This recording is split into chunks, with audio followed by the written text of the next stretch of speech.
Nagbabago noon, ngayon at magpakailanman. Nakatunghay ka po sa lahat ng iyong mga nilalang. Maraming salamat sa iyong dakilang pag-ibig sa sangkatauhan. Marapat kang pasalamatan, papurihan, sambahin sa Espiritu at katotohanan. Maraming salamat muli, Ama, sa pag-ingat mo po sa magdamag na kapahingahan, panibagong buhay na puno ng pag-asa kay Kristo Jesus na may dalang liwanag. Salamat po sa kalakasan ng pisikal at espiritual. Muli po aming Ama, kami lumalapit na may kababaang loob at paggalang. Patawarin po kami sa aming mga kahinaan, batid mo po ang aming mga puso at kaisipan. Salamat, Panginoong Hesus, sa kapatawaran at katubusan ng aming mga sala at sa tulong ng banal na Espiritu na kami makasunod, makalakad sa iyong kalooban. Muli po, maraming salamat, Yahweh, na pinagkaloob mo sa pagkakataon na kami panambahan. Kami magkatipon upang ikaw ay aming papurihan, pasalamatan sa iyong kabutihan. Pangunahan mo po pagpalain ang magpapaawit sa umagang ito. Ikaw po ang mabigyan ng papurihan, pasasalamat sa aming kalagitnaan. Maging mabang samyo sa iyong harapan, ang handog na awiting papuri at pagsamba tanging sa iyo lamang. Aming Ama, maraming salamat po sa aming mga buting pastor, Pastor Dante, Pastor Ed, patuloy na pagpalain ang ng karunungan at mabuting kalusugan kasama ng kanilang pamilya.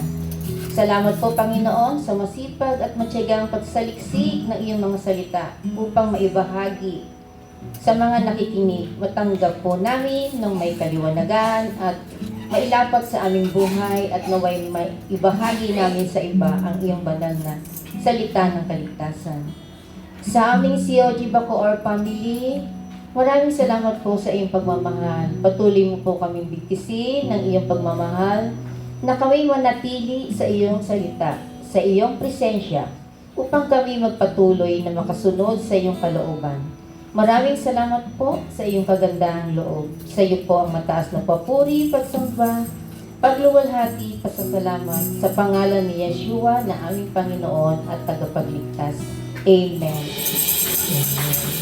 Hallelujah. Panginoon, maraming salamat po, Lord God, Panginoon, sa pagmamahal niya sa amin, Lord God. At today, we will sing our praises. We will sing the song that we deserve. We will sing all the glory that we deserve.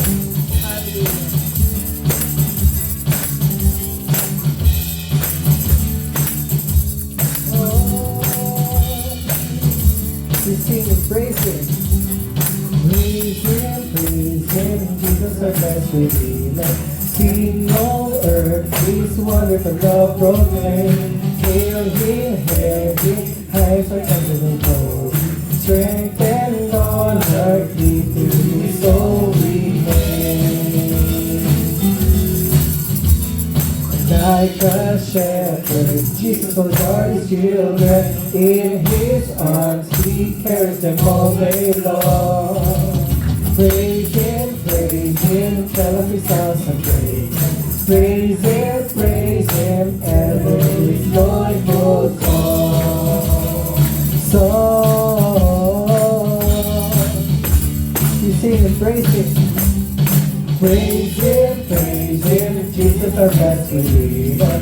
For our sins He suffered the death and died. We are round our hope of salvation. Hail Him, Jesus the crucified. Count these praises, Jesus the born of sorrow, love and found and wonderful, deep and strong. Praise Him, tell of His blessing and greatness. Praise Him, ever in joyful song.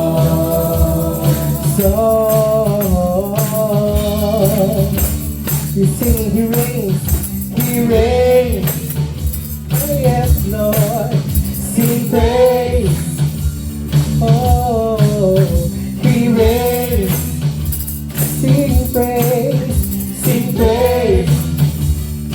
we sing praise Him, Jesus our best Redeemer, heavenly forecast. will set us free. Jesus, Savior, reigns forever and ever. Crown him, prophet and priest and king. Christ is coming, over the world victorious. Power and glory unto the Lord below. Praise him, tell every section of greatness. Praise him, for his joyful song.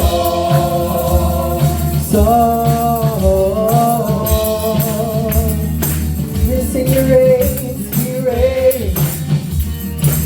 Oh yeah, sing praise. Oh Jesus, he reigns. Oh, sing praise. Sing forever. Forever are the praise. Forever sing his praise. Forever are the praise. Forever he reigns.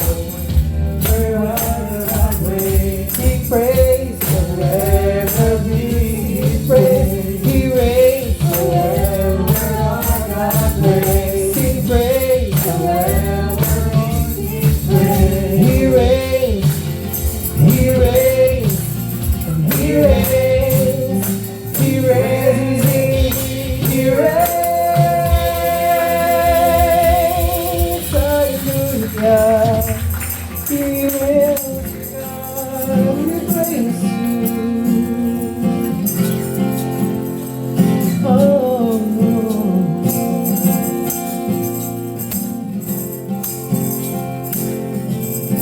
I want to see you.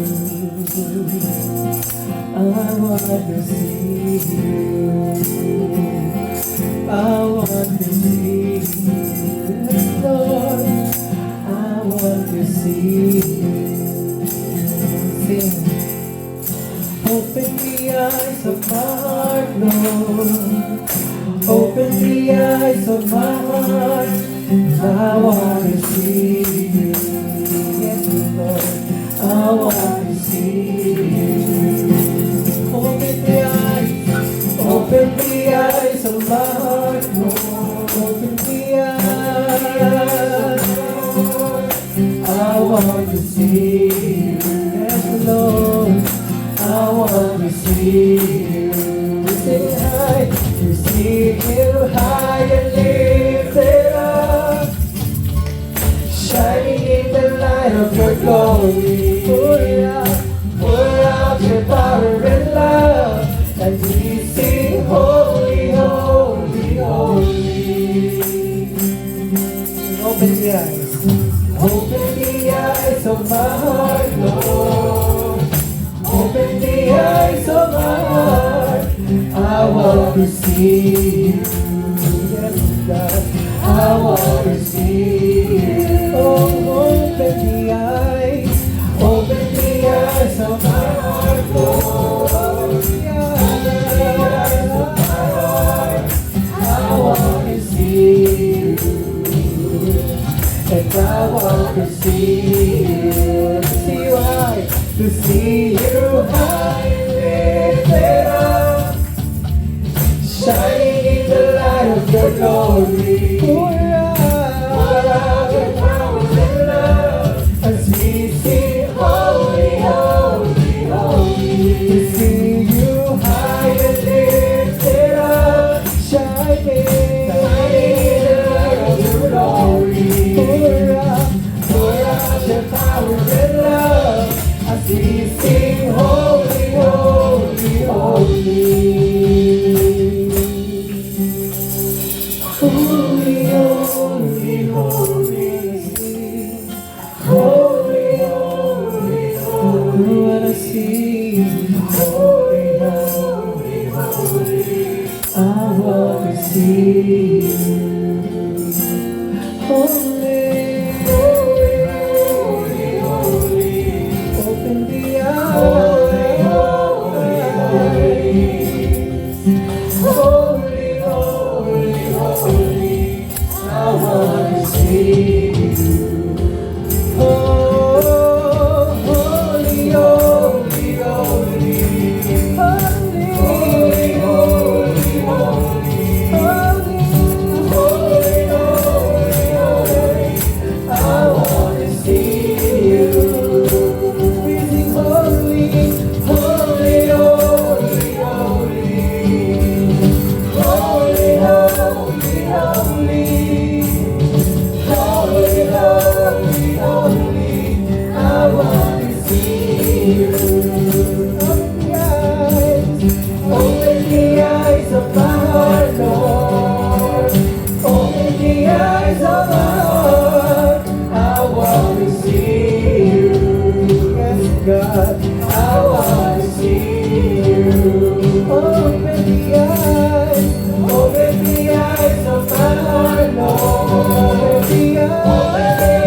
lifted up,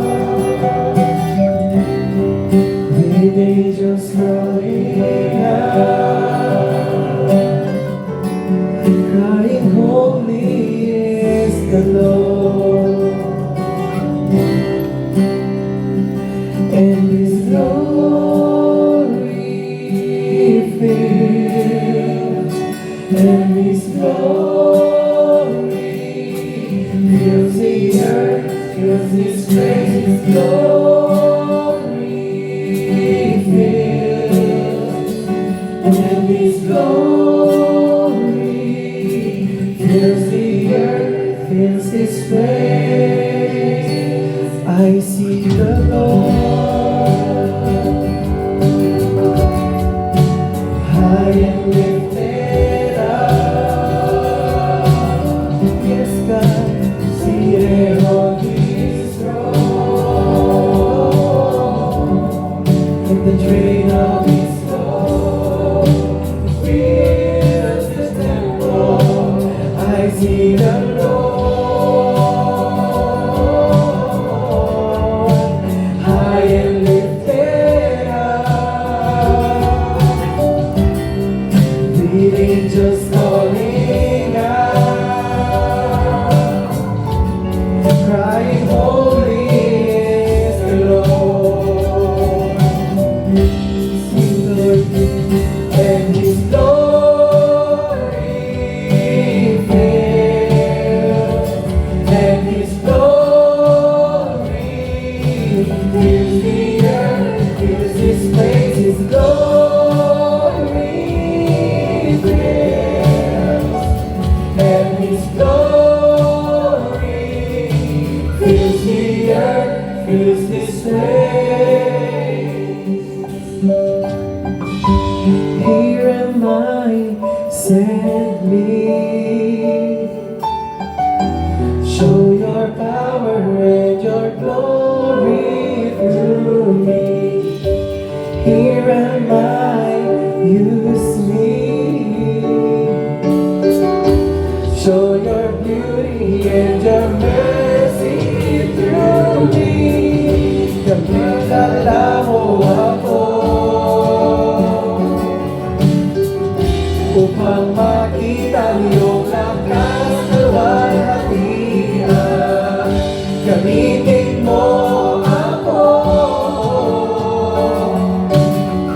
upang makita niyong ganda at awan. His glory fills, and His glory fills the earth, fills this place. His glory fills, and His glory fills the earth, fills this place.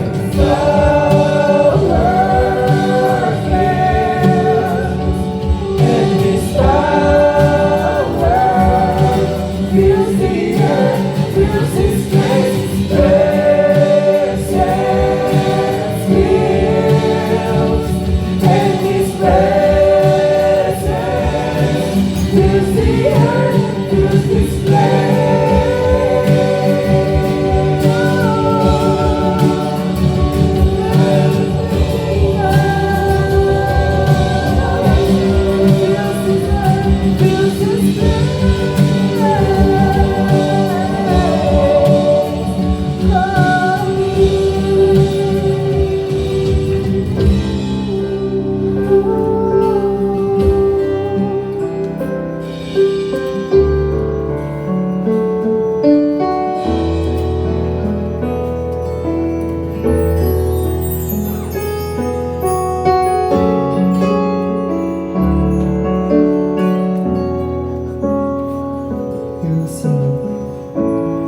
there is none like you. No one else can touch my heart like you do. And I can search for all eternity long and find there is none like you. We sing once again. There is none like you. No one else can touch my heart like you do. Search for all eternity long and find there is none like you.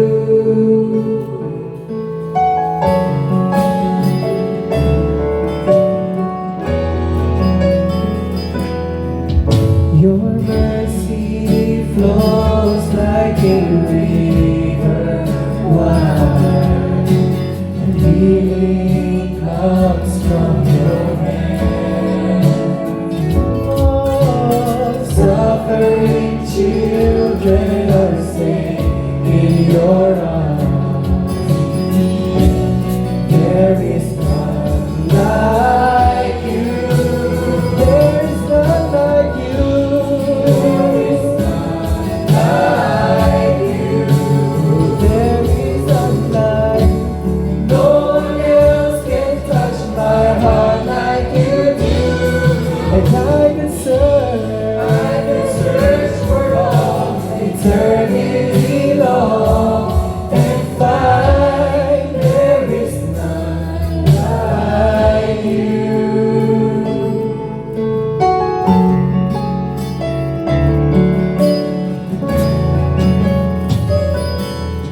Your mercy flows like a river wide. Healing comes from your hands. Suffering children are safe in your arms. And there is none like you. There is none like you. There is none like you. No one else can touch my heart like you do. I could search for all eternity long and find there is none like you. There is none like you. There is none like you. Oh, no one else can touch my heart like you do. And I can search for all eternity long and find there is none like you. And I could search for all eternity long and find there is none. There is none. There is none. There is none like you.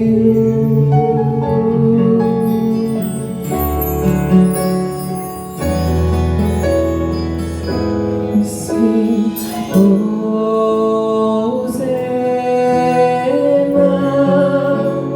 in the highest. Let our King be lifted up. Hosanna.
God is good. And all the time, God is good.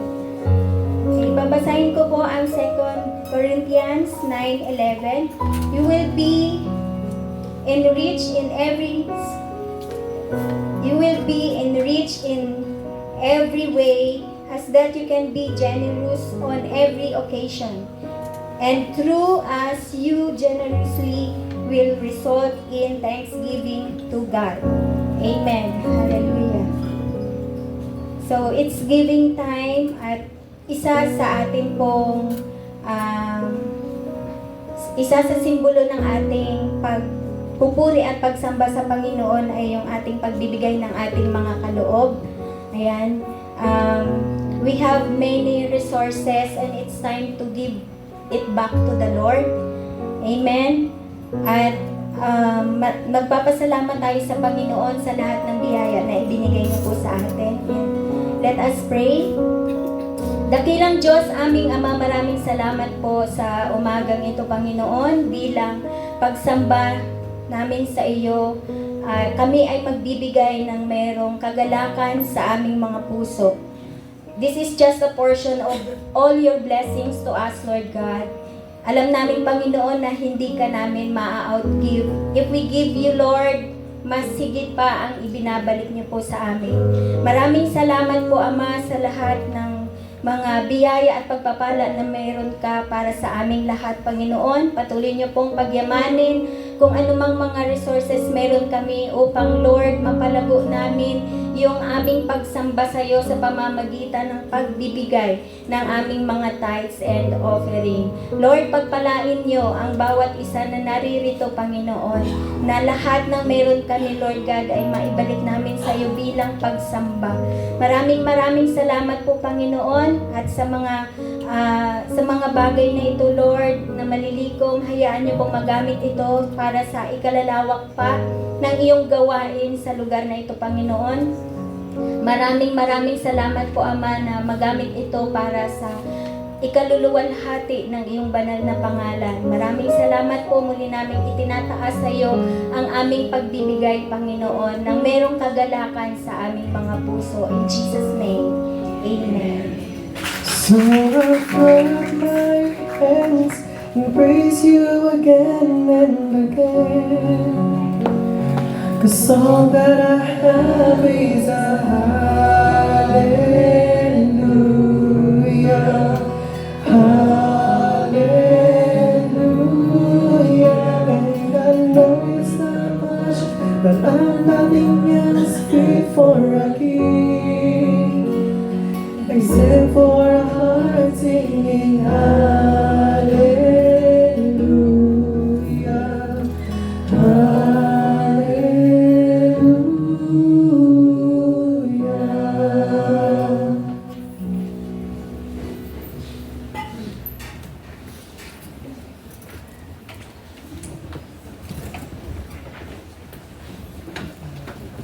Good morning.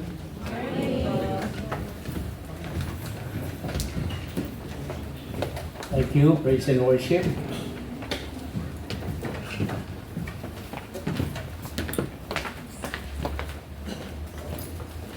Nais po nating i-welcome sa umagang ito ang ating dalawang panauhin o bisita. Pwede po bang pakitayo para makilala po namin kayo? Si Jed Mirasol. Yan, si Jed. Welcome, Jed. You may now sit down. And last but not the least, si Estrella Liberato. Pwede pong pakitayo? Ayan. Welcome. So, oo, dati nang umaattend sa atin na meron pa po bang hindi na tawag na bisita? Pakitaas nga po ang kamay para ma-welcome namin kayo. Wala? Okay, thank you. So,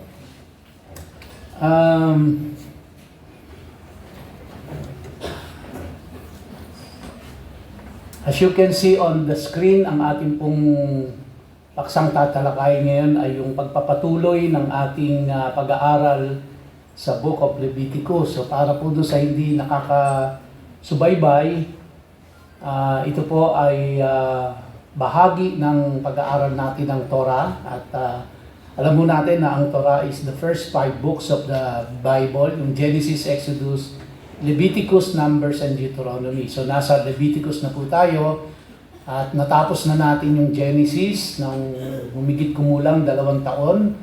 At tapos po ay yung Exodus, natapos na rin natin siya, no? Mga ganun din, 2.5 years.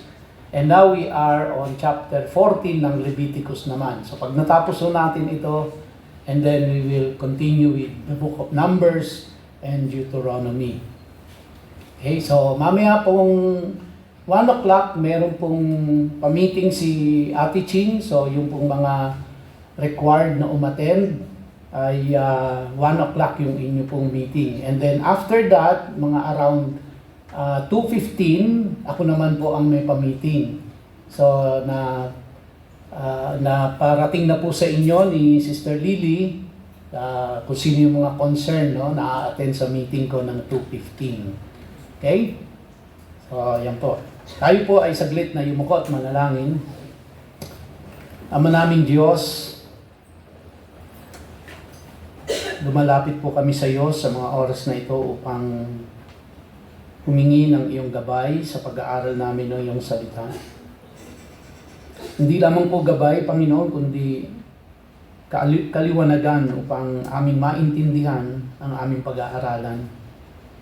Tulungan mo po ako, Ama, na ito ay aking maipaliwanag ng maayos at ganoon din po ang aking mga kapatiran na ito ay kanilang hindi lamang mapakinggan kundi maintindihan at ito po ay maisakatuparan at paisagawa namin sa aming buhay.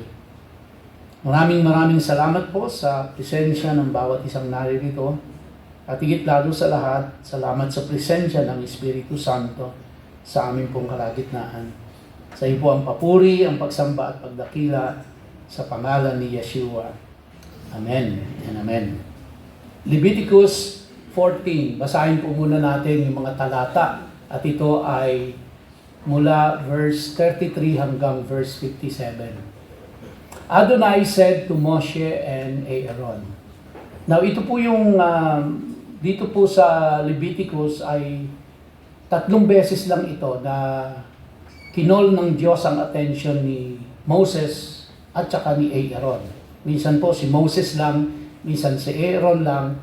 So 3 times na kinol ng Diyos ang attention ni Moses at ni Aaron.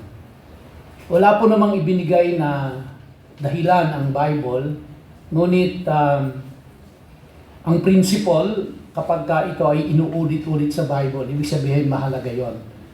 So, kaya kung kinol ni Adonai o kinol ng Diyos ang attention both yung leader ng Israel at yung designated high priest ng Israel, so ibig sabihin yung mga susunod po na kanyang sasabihin ay lubhang mahalaga na kailangang i-call yung attention ng 2 pinakamataas na leaders ng kanilang bansa, si Moses at si Aaron. Verse 34, when you have entered the land of Canaan, the promised land. So ito po ay nasa wilderness sila, galing ng Egypt, pinalaya sila at nasa wilderness na sila. At ito ang habilin ng Diyos sa kanilang dalawa pag dumating na sila sa promised land. When you have entered the land of Canaan, which I am giving you as a possession, and I put an infection of Saraat in a house in the land that you possess. So meaning, ito po ay hindi applicable doon sa kanilang kasalukuyang katayuan dahil sila ay nasa wilderness. Ito ay magiging applicable lang pagdating nila sa Canaan. Dahil sa wilderness, sila po ay nakatira sa mga tent. Pagdating nila sa land of Canaan, sa promised land, titira na sila sa bahay-bahay. At ang sabi po ng Diyos dyan, and I put an infection of Saraat. Natalakay ho natin nung nakaraang pag-aaral natin sa Leviticus 14 na kapag ang isang tao ay merong nagawang kasalanan at ito ay hindi alam ng mga tao, alam lang ito ng Diyos. ito ay nagmamanifest sa kanilang balat. Ito ay nakikita, lumalabas sa kanilang balat. At pangkaraniwan, ang pag-aakala natin, ito ay ketong o leprosy. Pero as we have learned already, ito po ay hindi leprosy. Hindi siya sakit ng ketong. No? So ang tawag natin diyan sa Hebrew word ay saraat.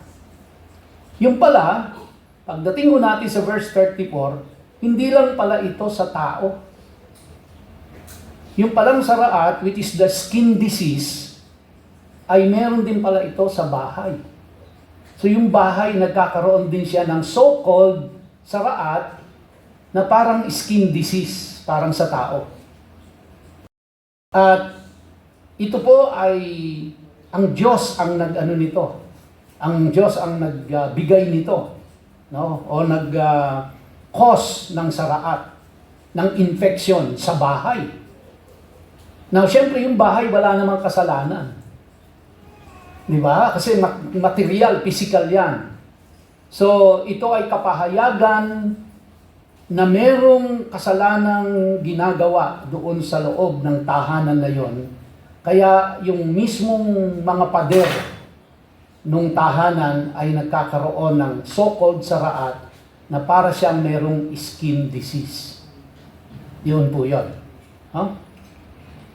Then the owner of the house, pag merong pong saraat daw, sabi po doon sa verse 34, when God put an infection of saraat in a house in the land that you possess, then the owner of the house is to come and tell the Kohen. Kohen is priest. It seems to me that there may be an infection in the house. So, yung may-ari ng yung house owner, ire-report niya yan doon sa priest. The Kohen is to order the house empty before he goes in to inspect the infection, so that everything in the house won't be made unclean. Afterwards, the Kohen is to enter and inspect the house. Ire-report niya yan, tapos palalabasin silang lahat, i-inspectionin ng priest yung loob ng bahay. He will examine the infection, and if he sees that the infection is in the walls of the house, with greenish or reddish depression that seem to go in deeper than the surface of the wall, he is to go out of the house to its door and seal up the house for 7 days. So kung yung tao na nagkaroon ng saraat ay ina-isolate, yung bahay po, kapag nakitang may sign ng saraat, lalabas silang lahat doon upon inspection ng priest, and then 7 days na naka-isolate yung bahay. The Kohen will come again on the 7th day and examine the house. On the 7th day, babalikan niya yon, examinin niya ulit. If he sees that the infection has spread over its walls, kumalat, he is to order them to remove the infected stones and throw them into some unclean place outside the city or outside the camp. Next, he is to have the inside of the house thoroughly scraped, and the scrape of plaster, kumbaga yung palitada ng bahay, pai-scrape niya yun. No? To be discarded outside the city in an unclean place. Patatanggal niya lahat ng palitada nun kapag nag-spread na yung saraat, then ipatatapon niya yon sa labas ng siyudad. Finally, other stones must be set in the place of the first stones, and other plaster used to replaster the house. Magpapapalitada ka ulit. If the infection returns and breaks out in the house after the stones have been removed and the house is scraped and plastered, then the Kohen is to enter and examine it. If he sees that the infection has spread in the house, it is a contagious saraat, nakakahawa, No? It is a contagious saraat in the house. It is unclean. So the house is declared unclean. He must break down the house and take its stones, timber, and plaster out of the city to an unclean place. Meaning, kapag lumala, kumalat yung infection sa buong kabahayan, pagkatapos palitan yung mga batong na apektuhan at natanggal yung mga palitada, at tapos napapalidadahan ulit, pero bumalik at nagkaroon ulit ng saraat, ang next action to be taken is gigibain yung buong bahay. At yung lahat ng ginibang materyales doon, itatapon sa labas ng syudad. Because deklarado na siyang unclean. Moreover, whoever enters the house at any time, while it is sealed up, will be unclean until evening. Kunyari, pinalabas na silang lahat. Sinabi nung priest, 7 days. After 7 days, babalik siya, inspectionin niya ulit. And in that span of time, no, meron pong pumasok. Yung pumasok na yon sa loob ng bahay, idideklara siyang unclean. Hanggang gabi. Okay? Whoever lies down or eats in the house must wash his clothes. So, kung pumasok ka lang at lumabas, unclean, deklarado ka. Pero pumasok ka at kumain ka pa o nahiga ka pa doon, then kailangan maglaban mo yung damit mo. If the Kohen enters, examines, and sees that the infection has not spread in the house since it was plastered, then he is to declare the house clean, because the infection is cured. To purify the house, he is to take 2 birds, cedar wood, scarlet yarn, and hyssop leaves. He is to slaughter one of the birds in a clay pot over running water. He is to take the cedar wood, the hyssop, the scarlet yarn, and the live bird, and dip them in the blood of the slaughtered bird and in the running water, and sprinkle the house 7 times. Naalala niyo po ba? Ganyan din yung ginagawa dun sa tao na may saraat. May 2 ibon din na requirement. May hyssop, may cedar wood. Tapos papatayin yung isang bird. Ihahaluan ng living water yung kanyang blood. And then imimix. And then pagkatapos po, yung hyssop leaves, siya yung gagawing pangwisik dun sa tao 7 times. Di ba? Tatandaan niyo po? And then ngayon sa bahay, ganun din. So kung ano yung ginagawa sa tao, ganun din ang gagawin dun sa bahay. Now remember, hindi po ito another sacrifice. Kasi ang sacrifice ginagawa sa templo lang. No? Bahagi lang ito ng kanilang ritual. So he will purify the house with the blood of the bird, the running water, and then the live bird, the cedar wood, the hyssop, and the scarlet yarn. Yung live bird, yung buhay na ibon, papakawalan siya. Para kung anuman yung kasalanan doon sa loob ng bahay, tangay-tangay na nung ibon, na siya po ay hindi domesticated bird, para hindi na siya babalik, hindi siya kalapate. Wala siyang homing instinct. Lalayo na siya kung saan siya nanggaling. But he is to set the live bird free outside the city in an open field.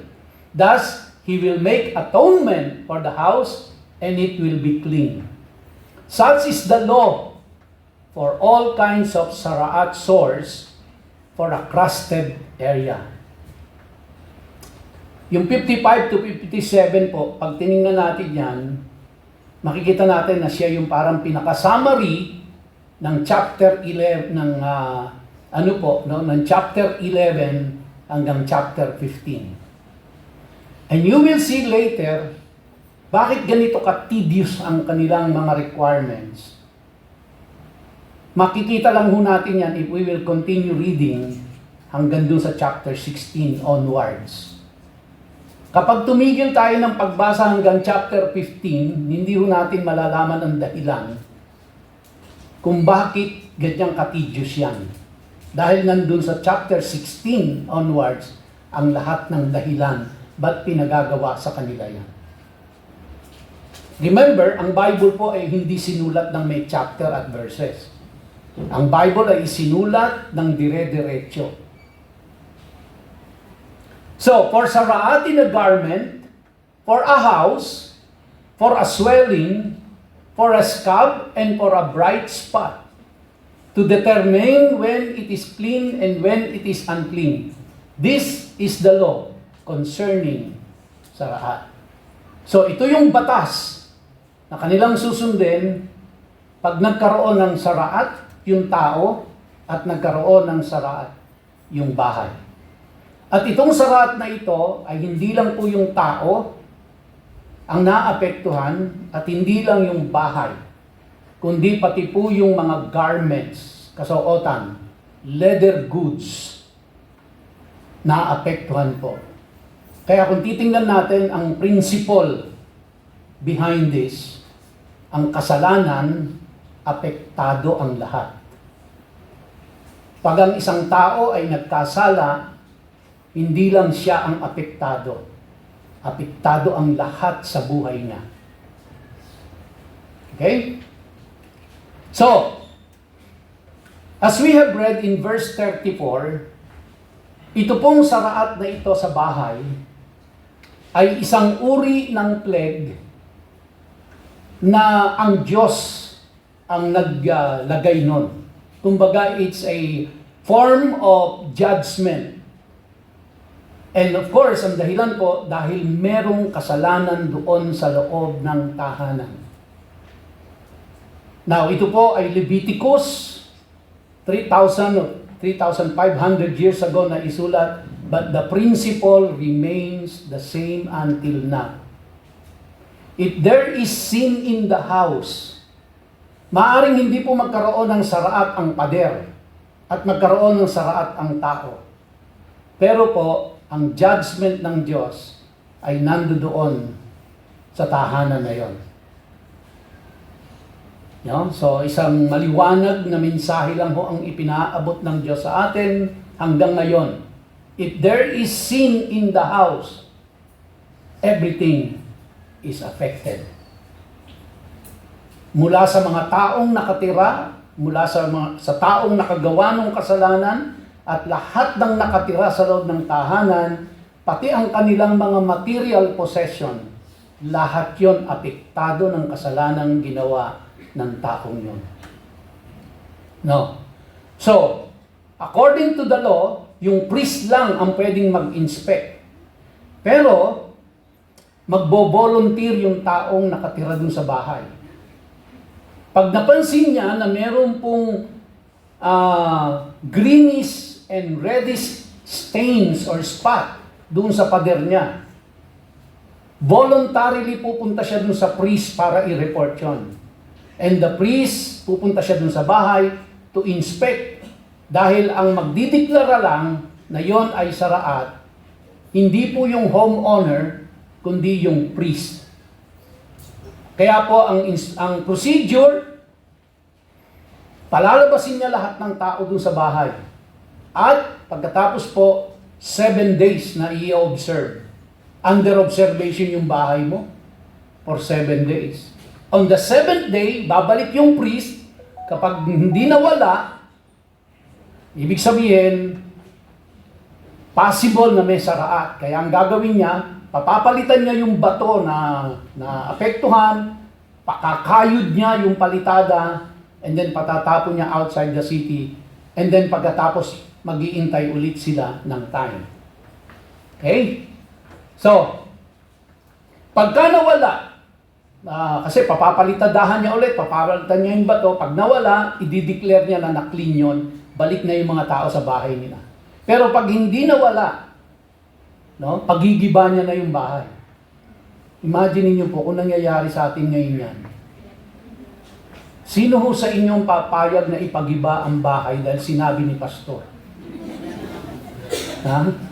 Unang-una ho, sino sa inyo ang magbo-volunteer na pupunta kay pastor at sasabihin, Pastor, meron hong kasama kami sa loob ng bahay na nakagawa ng kasalanan. Bihira ho ang gagawa niyan kung meron man. Dahil hindi madaling gawin yan. Dahil ang tendency natin, ilihim nga natin eh. Takpan natin kung may nagagawang kasalanan ng mga kasama natin sa bahay. Kaya bihira po yun. Ngayon, kung meron naman mag-volunteer at ang payo ni pastor, isolate muna natin ng bahay nyo. Umupa muna kayo ng apartment. Pagkatapos ng 7 araw, babalik ako. Kapag tanggalin nyo yung mga ano na yan, yung greenish and reddish spot, papalitadahan nyo ulit. Pero pag lumitaw ulit yan, papademolish natin yung bahay nyo. Pastor, 7 million ang ginastos ko dyan sa bahay na yan. Saan kami titira? Pero that's the law. Not the law of the priest. That's the law of God.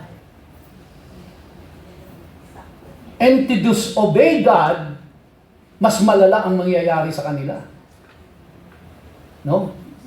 In the end, makikita ho natin, ang magiging kabayaran ng kanilang disobedience, papastayin sila ng Diyos. Papaslangin sila ng Diyos. If they disobey this, papaslangin sila ng Diyos. You will see that later. Anong gagawin mo kung ikaw yon? Susuway o susunod? Ano ang gusto mo? Buo yung bahay mo pero patay ka? Or gigibain yung bahay mo pero buhay ka? Mahirap mamili. Kaya imagine niyo kung gaano kahirap ang buhay nila noon. At gaano kahirap para sa mga priest noon ang buhay din nila. Dahil hindi ho isang tao lang yan. 3 milyong tao yan eh. And do you think sa 3 milyon na yon walang makakagawa ng kasalanan na ganyan? Araw-araw na ano yan, na dilema ng mga tao noon. No? So, binispecify na rin ng Diyos kung ano yung purification procedure para maggumaling. Ang requirements, 2 ibon, di ba? Cedar wood, scarlet yarn, hyssop, and living water. So, it is a direct act of God. Which means, who can oppose that? Who can oppose that? Yung priest, he will just make determination. And then, pero ang Diyos pa rin ang magdideklara, ang magsasabi, ang mag-aalis ng mga green and reddish spot. Hindi po yung priest. Kasi, pakakayod niya lang, patatanggal ang palitada. Pag bumalik yan, ibig sabihin na nagbalik niyan ay Diyos. Ibig sabihin, meron pa rin dinidil na kasalanan dun sa bahay na yon. Kaya, ibig sabihin yan, ang susunod na procedure, pag yan na yung nagpatuloy at lumala, gibain nyo na yung bahay. Bakit to? Kasi sabi doon, nakakahawa yan. Imagine nyo, yung nakakahawa in terms of the tao na nakatira doon, and it could be nakakahawa doon sa kapitbahay mo. So kaya kapag yan po ay napabalita at nagpatuloy, yung kapitbahay mo ayaw niyang mahawa. Kaya kung ayaw mong ipagibayan, yung kapitbahay mo ang gigiba niyan. Hira. So, it is only applicable in Canaan, not in the wilderness. And the priest removes infected stones or destroys house, and then ritual same as a person, as I have mentioned. No? Now, it shows God's concern for both private and public holiness. May pakialam ang Diyos sa lahat ng area ng buhay natin, maging sa tahanang tinitirhan natin, sa damit na isinusuot natin, sa mismong buhay natin, may pakialam ang Diyos. No? So, house must be destroyed if infection returns and spreads. All disease, mud, plaster, and stones taken outside the camp to an unclean place. Imagine nyo, yung tedious work na yan, may hauling expenses ka dyan, pahakot mo yan eh. Kukuha ka ng maghahakot niyan, kukuha ka magtitibag. Hindi naman gastos ng priest yan, gastos mong lahat yan. So if someone enters a sarat, infected house, person becomes unclean. Now, this is not something really serious kumpara doon sa saraat ng tao. Yung bahay, hindi po. No? Hindi siya serious. Pagka yung tao na walang saraat, pumasok sa bahay na may saraat, hanggang gabi lang siya unclean. The following day, clean na siya. Okay? Unlike yung saraat po sa tao, kailangan dumaan siya doon po sa hindi lang yung waiting period, di ba? Natandaan niyo po yung babaeng nanganak ng babae at saka ng lalaki. May waiting period. Hindi lang siya dadaan doon for the cleaning process kasi papaliguan pa siya, kundi dadaan pa siya na doon sa maging holy siya. Kaya kailangan yung mga sacrifices na ola, yung pong hataat, yung ora, and yung mingka na mga offering. So ito po, pag bahay ang involved, wala nang ganon. Now, yung tawag po doon sa discoloration, no, ng bahay ay nega in Hebrew. And ang question is, paano madedetermine? Paano kung gatuldok lang yan?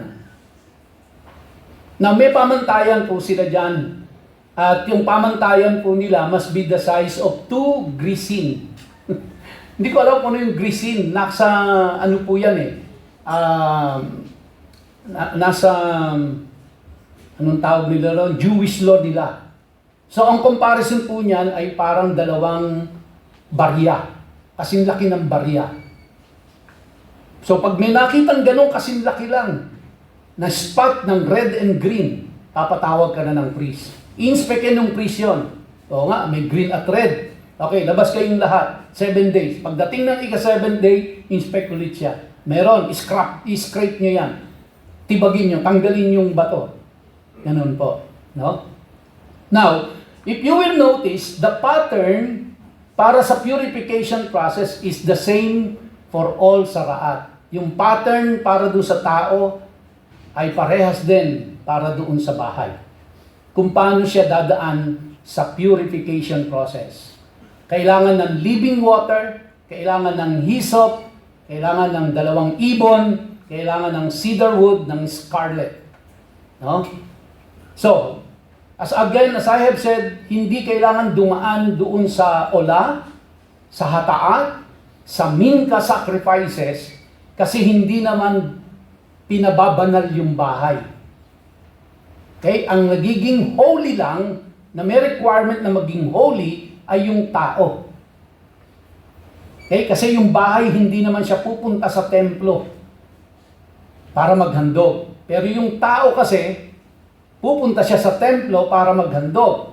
Ngayon, bago siya makapaghandog sa templo, kailangan dumaan muna siya doon sa purification process, at pagkatapos na makomply niya yung purification process, tsaka siya dadaan doon sa holiness process, and then tsaka pa lang siya pwedeng maghandog or magsumamba sa Diyos. Sa bahay, hindi kailangan yon. So, in general, rabbis say it does not. No? Does saraat still happen? In general, rabbis say it does not. Bakit to? Hindi na ho nangyayari daw, sabi ng mga rabbi ngayon. Wala na daw yung saraat ngayon. Sa tao at sa bahay. Reason is that there is no temple. And because there is no temple, wala na rin hong priesthood. Dahil walang priesthood, sila lang kasi yung authorized na mag-inspect, whether tao or bahay yan, sila lang po yung authorized na mag-inspect at magsabi kung saraat yan or hindi. Since walang templo, then wala nang priesthood. Since wala nang priesthood, wala hong authorized na magsabi. Kaya hindi na po nag-e-exist yan. For centuries already, na wala na yung saraat na yan sa tao at sa bahay at sa mga kagamitan. Pero it is taught that saraat does afflict the soul. Now, maari po sa atin, walang lumalabas na manifestation. Hindi tayo nagkakabulutong, hindi tayo nagkakaroon ng rashes, hindi tayo nagkakaroon ng mga sakit sa balat, at ang bahay natin, hindi naman nagbabago yung kulay, na kulay green yan, o kulay blue yan, biglang may makikita tayong red and green na spot. Hindi naman nung nangyayari yun. Pero, eto po mga kapatid, kung ikaw ay totoong born-again Christian at ikaw ay totoong mananampalataya, hindi ba't pag nagkakasala po tayo, bagabag ang kalooban natin? Wala tayong katahimikan sa isip natin. At lalo na pag alam natin na tayo ay gumawa ng kasalanan sa Diyos, tayo po ay bagabag. Tayo po ay walang kapayapaan sa ating isipan, sa ating puso, hanggat hindi nadidil yun. Tama po ba ako? So, kaya that is also for the rabbi a form of saraat sa ngayon. Na ikaw ay bagabag, ikaw ay walang peace, di ka makatulog ng maayos, di ka makapagtrabaho ng maayos, dahil alam mo merong ang kasalanan ginagawa. So, kapag sa ganitong kalagayan daw po na ang tao ay may saraat, ang bahay ay may saraat, at siya ay namatay sa ganitong kalagayan, sabi po dyan, he's unclean. Kasi siya ay unclean. His unclean soul does not allow him to go the place of the righteous dead. So, ibig sabihin po, pag ikaw ay namatay sa ganoong kalagayan, hindi ka pwedeng ilibing kasama ng mga righteous dead. Pag kinamatayan mo yon. No? Now remember, pagka po outside the camp, ang kanilang understanding diyan is wala ka sa presence ng Diyos. Pag inside the camp, ikaw ay nasa presence ng Diyos. Dahil ang Diyos po, mga kapatid, ay meron lang po siyang dalawang pagtingin sa kabuuan ng sangkatauhan. Pero bago po yan, nais ko munang balikan natin, no? Na dahil po sa Panginoong Hesukristo, na nagsisilbing siya yung living water. Remember ang requirement po sa purification nung nagkaroon ng saraat na tao at saraat na bahay? Ang requirement is purification through living water. Kaya si Jesus Christ po, siya yung tumayo na living water natin. Kaya hindi na ho tayo dadaan dun sa mikvah para paliguan tayo bago tayo makapag-proceed dun sa holiness procedure nila. Dahil ito po ay ginampanan na ng Panginoong Jesucristo. Madalas po, mga kapatid, ang ine-emphasize natin, ang Panginoong Jesus ay nagbuhos ng dugo para tayong mapatawad sa kasalanan. Nakakalimutan ho natin, mga kapatid, at hindi natin nabibigyan ng masyadong emphasis na hindi ho tayo makakarating doon sa atonement. Hindi ho tayo makakarating doon sa tayo ay huhugasan ng dugo ni Jesus, ika nga, kung hindi ho muna tayo huhugasan ng tubig. Tama? So the procedure po is bago ka makarating doon sa holiness procedure, kailangan dumaan ka muna doon sa purification procedure. Which in the purification procedure, kailangan mong hugasan ka muna ng tubig. Pagka nahugasan ka na ng tubig, malinis ka na, doon ka palang pwedeng pumunta doon sa holiness procedure.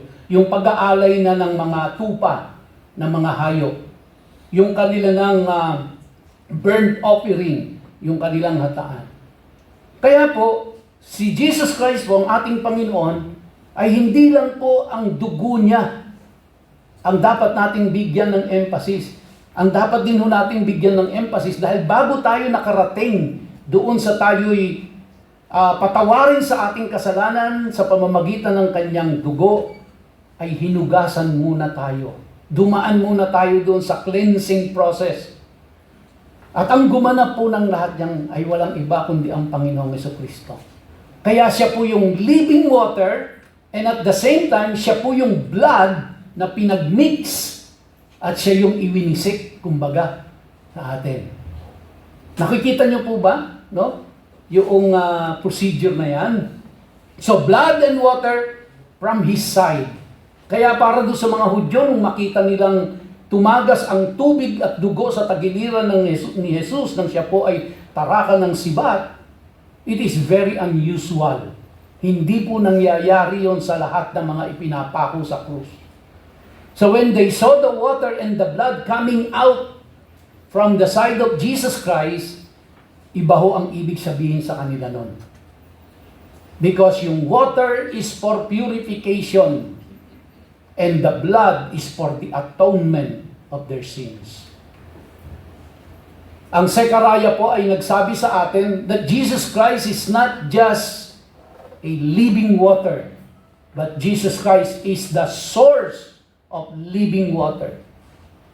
Ibig sabihin, hindi ho siya matutuyuan. Hindi siya magkukulang, mga kapatid. No? So, yan po yung tinatawag natin sa panahon natin ngayon na ikaw ay na born again. Kaya kung sinasabi nilang ang pagiging born again ay ngayon lang yan, hindi po. Nandun pa sa Leviticus yan. Because once a person na nagkaroon ng sarahat at lumabas, dinala na siya dun sa outside the camp, he is considered dead, he is considered separated from God, separated from the community.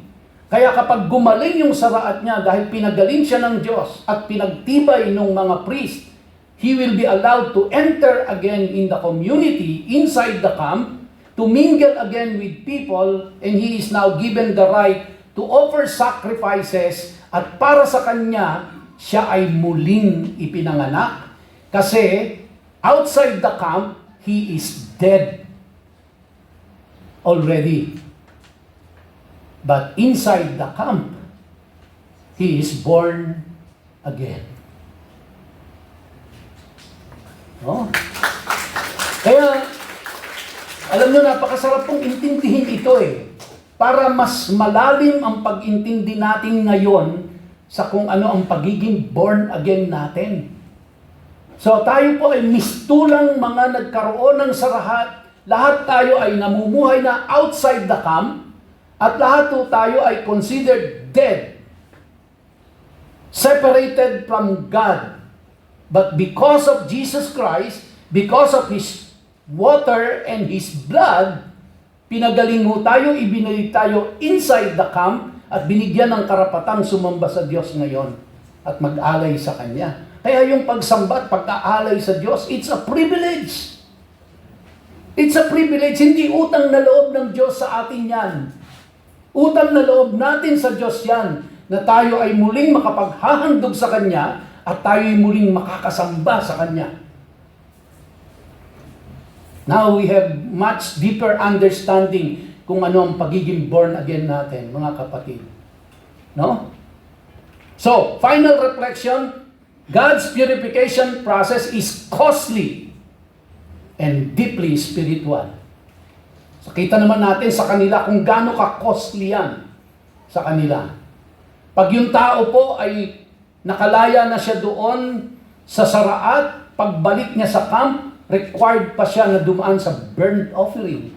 Required siya na dumaan doon po sa hataat, doon sa kanilang grain offering. Lahat yun, expenses niya yun. Okay? So we are called to reapply, not reinterpret God's principles today. And so ito pong mga principles na natututunan natin from the book of Leviticus, mga kapatid, hindi ho kailangang i-reinterpret natin yan, no?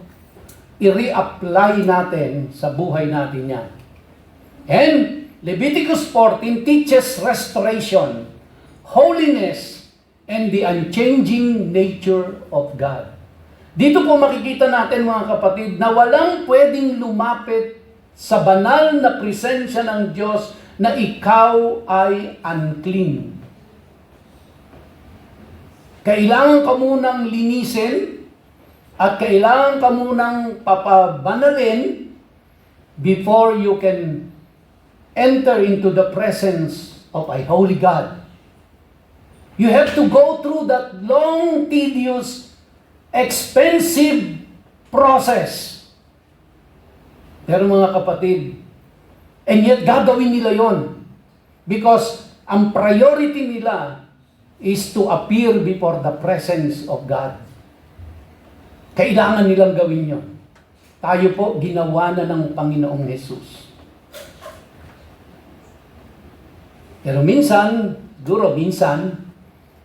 sana hindi madalas, hindi natin siya priority.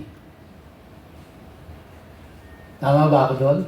Lahat po huwag na tayong magmaang-maangan pa, huwag na tayong magmalinis.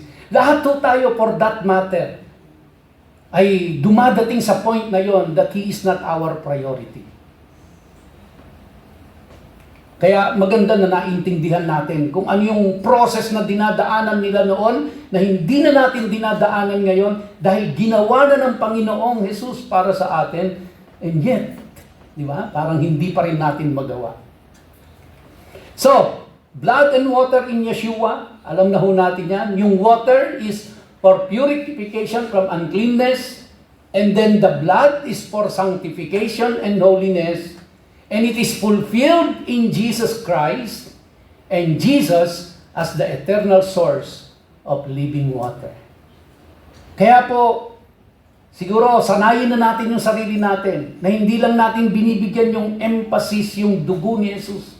Bigyan din ho natin ng emphasis na siya yung living water natin. Dahil hindi tayo makakarating doon sa kanyang blood kung wala yung water. And He is the living water, si Jesus Christ. And He is the blood, no? His blood ay ipinagkaloob sa atin, mga kapatid. So, living between promise and fulfillment, yung mga Israelites po, they live in tents, awaiting the promised land. But tayo po, we live in the now, awaiting Messiah's return. The application of God's principle is our calling. Kaya ho inaaral natin itong mga principles na ito so that we can reapply it sa buhay natin. And God's word is timeless, our circumstances change. So final reflection from unclean to holy, restoration is a journey. From outside the camp, papunta inside the camp. Meron pong prosesong dinadaanan. From unclean to clean to holy. Meron pong journey na dinadaanan tayo dyan. And it has been done for us by the Lord Jesus Christ. From unclean to clean to holy. No? Dinaan tayo ng Panginoong Jesus sa lahat ng iyon. So physical and spiritual renewal go hand in hand. So Leviticus 14 reveals the heart of God's redemptive process. Mga kapatid. What would be our theological reflection on Saraat? Number 1, rabbinic tradition. Visible Saraat no longer occurs due to no temple and priesthood. I explained that already. Now, God may still afflict the soul with uncleanness. Kaya kapag nakagawa tayo ng kasalanan, bagabag tayo. Wala tayong peace sa puso natin. And with all of this, mga kapatid, only Messiah Yeshua can cleanse the soul. Kaya, kung tayo po ngayon ay struggling dahil meron tayong nagawang kasalanan o nasa kasalanan tayo ngayon, si Jesus Christ lang po ang sagot. Kung nabuhay ka nun, you are outside the camp. At hindi mo alam kung kailan ka makakabalik. Ang Diyos lang ang papagaling sa iyo. Pag nakabalik ka na inside the camp, dadaan ka pa doon sa cleaning process. Pag natapos na yung cleaning process, dadaan ka naman, no, yung purification process, dadaan ka naman doon sa holiness process. But today, hindi na tayo dadaan doon because of Jesus Christ. So, that's the end of Leviticus 14. And in 10 minutes, I hope I can still discuss Leviticus 15, mga kapatid.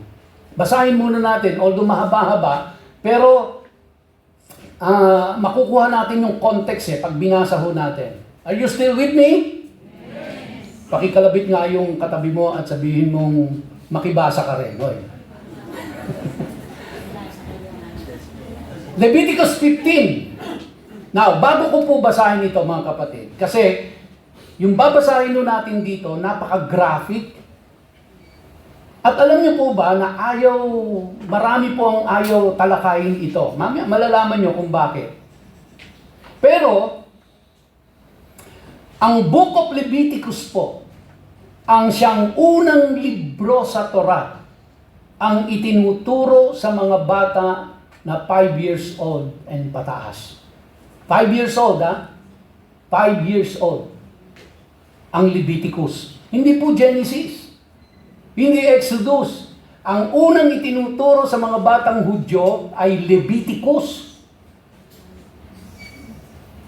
Leviticus po. Kasi pag hindi yan ang ginawa nila, para bang yung bata po ay grade 1 pa lang, tinuturuan mo na ng quadratic equation.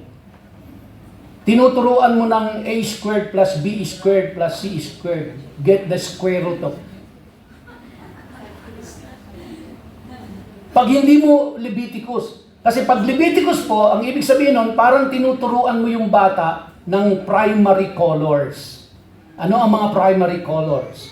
Parang tinuturuan mo siya ng basic mathematics. 1 plus 1 equals 3. So, yun po ang equivalent nun. Kaya kapag nagsimula sila sa Deuteronomy or Genesis or Exodus, para mong pinagsimula sila sa algebra. So, kaya parang simulan mo sila sa pinaka-basic, umpisahan sila sa Leviticus. Imagine ho, sa mga batang Hudyo, ang basic ay Leviticus. Kaya, kung yung 6 years old, ay kaya niyang tanggapin yung babasahin natin dito sa Leviticus 15, lalong kaya nating tanggapin ito. Plus, ito po ay scriptures. This is God's word, kaya hindi natin pwedeng i-skip. Inilagay ng Diyos yan para pag-aralan natin, suriin natin, at matuto tayo. Kaya hindi natin lalampasan. Tingnan natin kung ano nilalaman. Excited na kayo, no? Kung anong laman ng Leviticus 15. Okay, Adonai said to Moshe and Aaron, remember, 3 beses lang ginawa ng Diyos yan. Kinol ang attention ng 2 pinakamataas na leader sa bansa.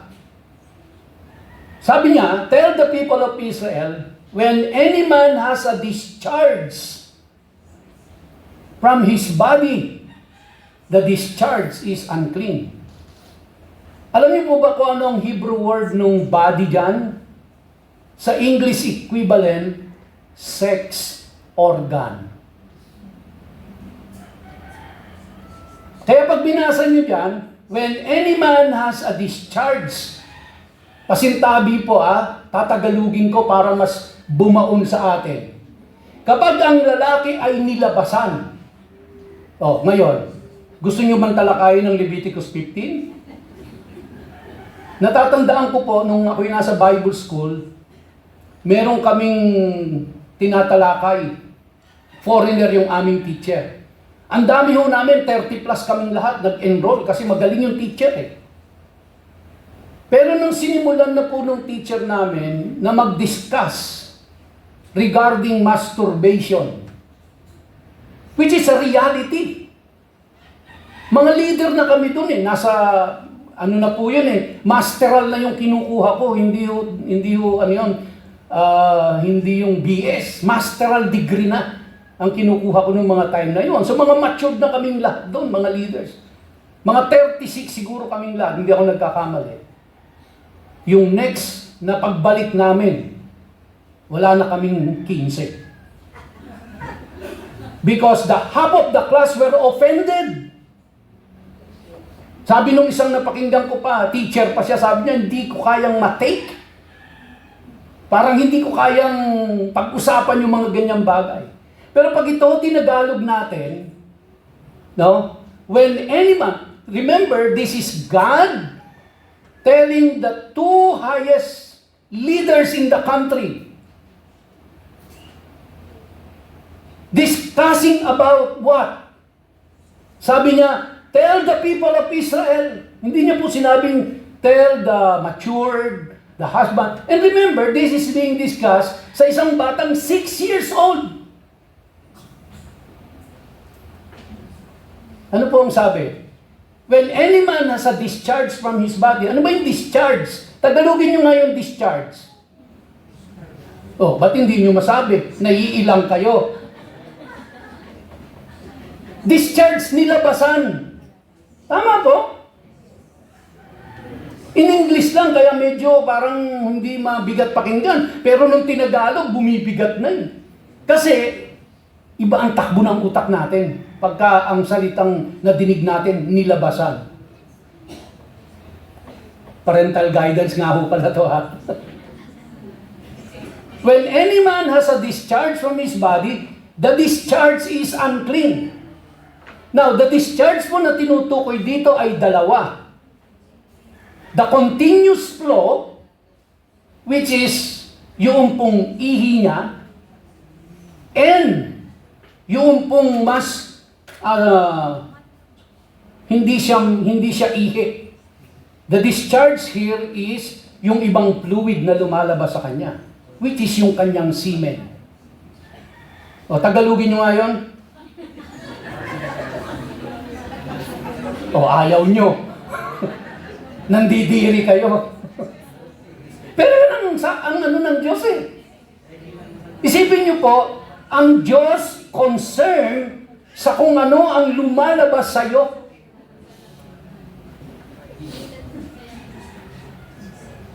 Sabi ng Diyos, the discharge is unclean. No matter whether it continues flowing, which is yung ihi, or has stopped. May iba pa pong lumalabas sa sex organ ng lalaki. Pag yan lumabas sa'yo, unclean. It is still his uncleanness. Naku, 5 minutes na lang ako. 1 minute na lang pala. Nasa verse 3 pa lang ako. Now, kausap ko dito lalaki kasi yung first 18 verses nito patungkol sa lalaki. Mga babae, pagkatapos nung kayo naman, makakala nyo kami lang. Ha? Maghintay kayo, next Sunday yan. Sabi dito sa lalaki, every bed which the person with the discharge lies on is unclean. And everything he sits on is unclean. So kapag lumabas sa iyo ang dalawang fluid na ito, ang hinihigaan mo at inuupuan mo ay considered unclean.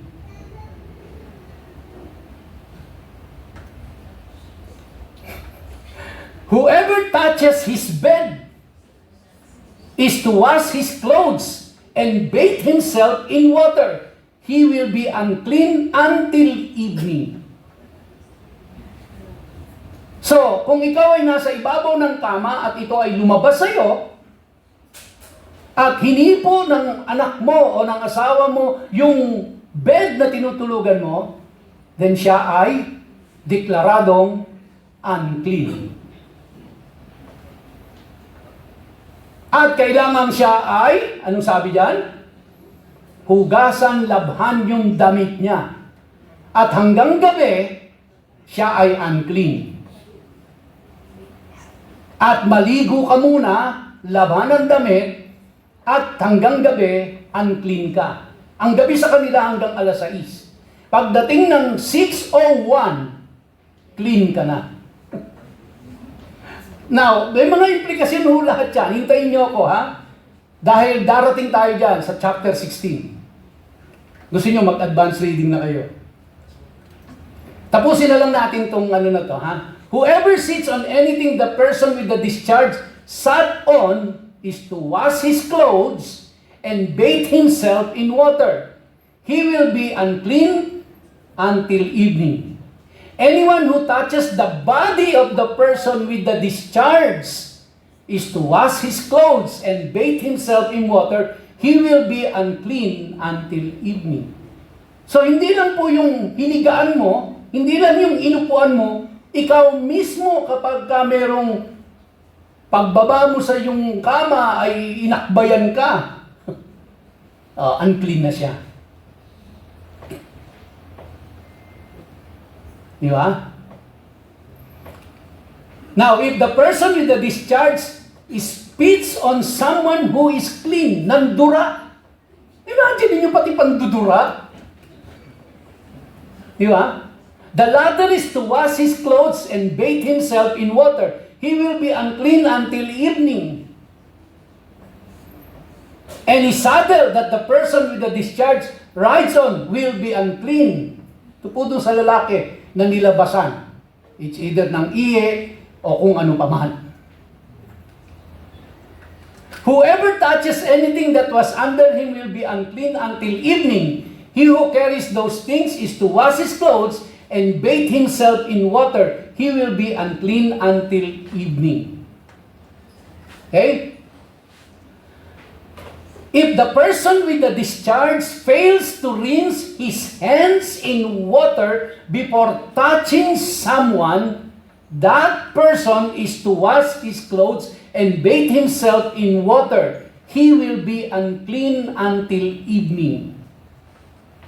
So, to make himself clean, kailangan nung dumaan sa mga proseso na yan. If the person with the discharge touches a clay pot, it must be broken. If he touches a wooden utensil, it must be rinsed in water. When a person with a discharge has become free of it, he is to count 7 days for his purification.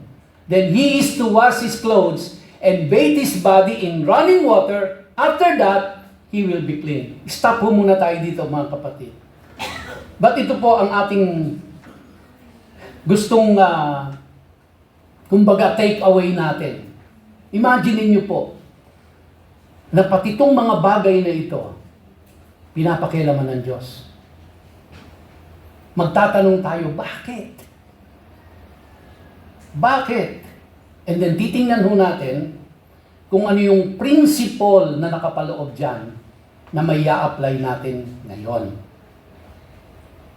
Okay? Tingnan ho natin yon. Kasi yun ang mahalaga dun eh. Ano ba ang implikasyon nito sa akin? Mga bagay na hindi ho pinag-uusapan yan eh. Kumbaga sa ibang churches, that is a taboo. Lalo na pagka tinagalog mo. Di ba? Iba na ang mga tumatakbo sa isip ng tao eh. Ayaw nating pag-usapan. Kaya po, listen to me mga parents, lalo na yung nagpapalaki ng anak. Huwag niyong hayaan ang media, ang social media ang magturo sa anak ninyo about sexuality.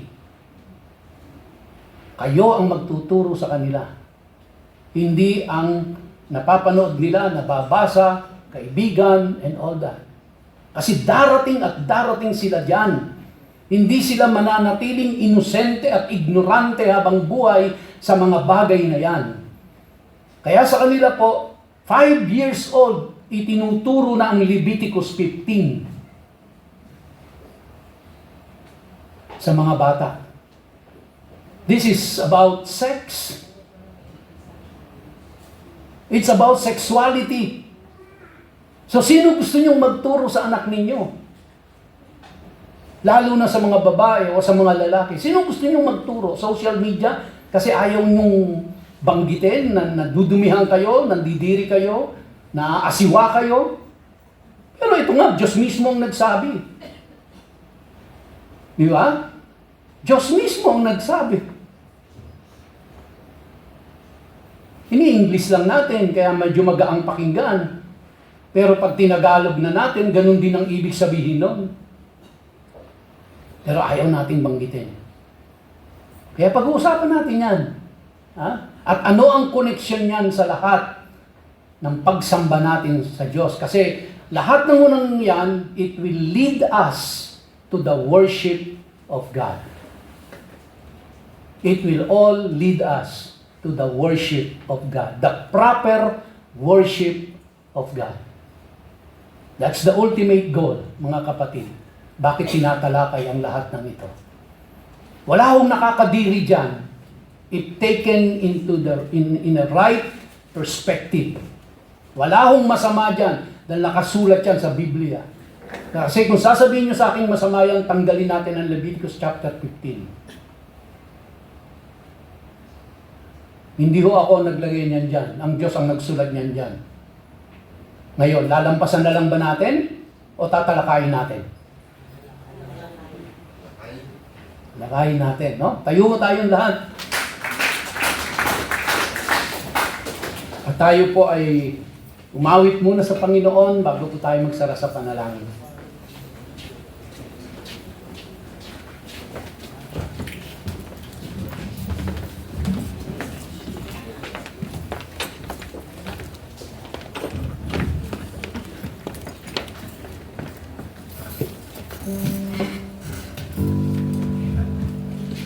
Amen. Pwede po ba palakpakan muna natin muli ang kanyang hiyas.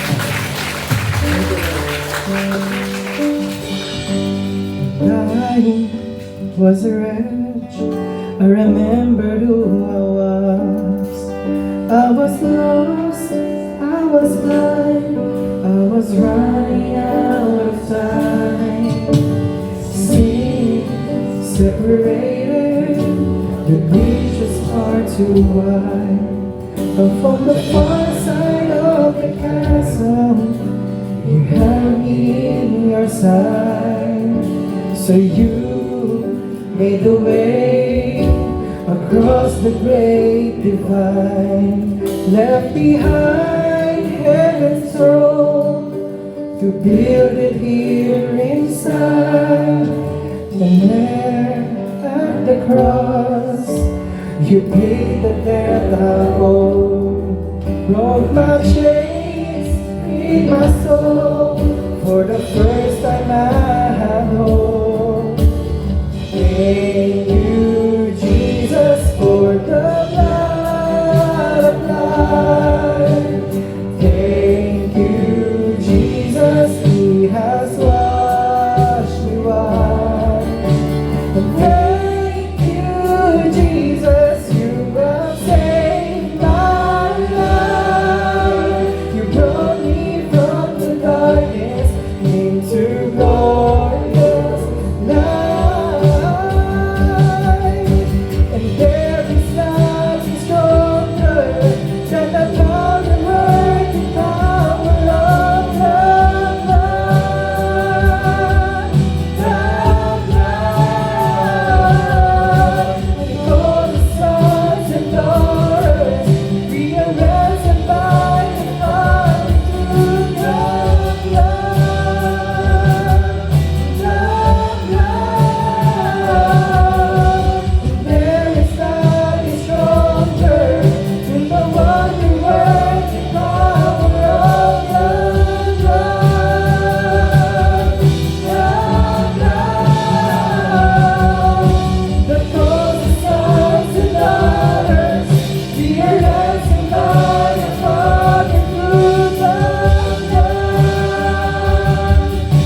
His name.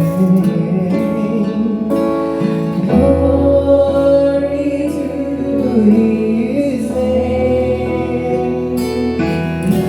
And there to my heart was the blood applied.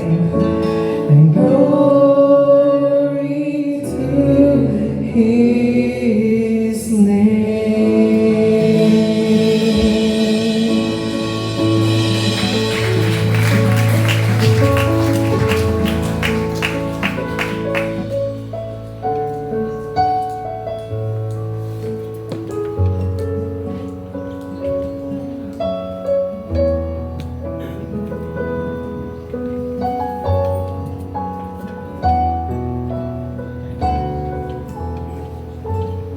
Okay po, let us close in prayer. As we end this morning service, let all our praises rise up as the God beyond measure is the one who meet us right here. Thank you, Father God, for your holy presence, which makes this worship service a meaningful one. Thank you, Lord, for all your faithfulness for all of us. And we thank you, Father God, for your faithfulness to our church, the Church of God, Bacoor. Lord, we do not forget to thank you for the life of Pastor Dante, who diligently study your word and impart to all of us, who speaks boldly your truth, the truth that sometimes hurts us, but it is written that truth shall set us free. We thank you also, Lord, for the life of Pastor Ed. Give him more good health, wisdom, and guidance. And Lord, help us to remain faithful until the end. We even thank you, Lord, for all your workers and leaders whom you commissioned to do their ministerial duty this morning to make this morning service in good order. Lord, at times na masusubok ang aming pananampalataya at ang aming obedience, let your Holy Spirit touch us. And as we depart in this place, Father, empower us to use your teachings. We just heard and learned in Leviticus 14 and part of 15 to use in our daily lives and to apply in every decisions we made more often. Father God, we also pray that these teachings will guide our way to make us a person of purpose, or a person you purposely created us to be. Again, finally, Father God, we thank you for your words. Hebrews 14:12 says, "For the word of God is living and active, sharper than any double-edged sword. It penetrates even to the division of spirit and soul, bones and marrows. It judges the thoughts and the attitudes of the heart." Lord, all glory, honor, and praises belongs to you. And in all of this, we all pray in the powerful name of Jesus Christ, our Lord and Savior. Amen. Amen. Thank you very much, Ate Glo, and sa inyo pong lahat, mga kapatid na dumalo sa ating panambahan. Pagpalain po kayong lahat ng ating Panginoon at patuloy niyang gabayan kayo sa inyong pang-araw-araw na buhay. God bless you all. You are dismissed. Thank you.